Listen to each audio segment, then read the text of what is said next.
तुम्हारी बातें मेरी समझ से परे हैं। वो लड़की आपके समझ से बाहर थी। ये सवाल मेरी समझ से बाहर है।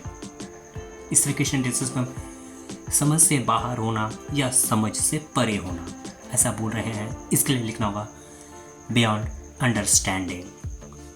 आइए इसके स्ट्रक्चर को समझते हैं। सबसे पहले आप लिखेंगे सब्जेक्ट, इसके बाद सब्जेक्ट के अकॉर्डिंग हेल्पिंग वर्ब, इसके बाद आप लिखना होगा बियॉन्ड, इसके बाद पोसेसिव एडजेक्टिव्स, इसके बाद अंडरस्टैंडिंग।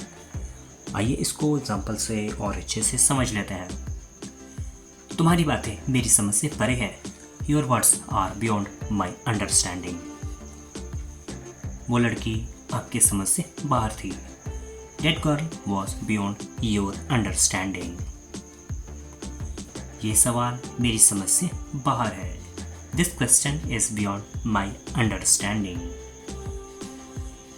यहाँ सब कुछ उसके समझ से बाहर है। Here everything is beyond his understanding. तुम मेरी समझ से बाहर हो रही हो। You are being beyond my understanding. अंग्रेजी बोलना उन लोगों के समझ से परे है। Speaking English is beyond their understanding. एक होमवर्क आपके लिए, जिसका रिप्लाई को इसी वीडियो के कमेंट सेक्शन में करना है। यह सवाल सबके समझ से बाहर है।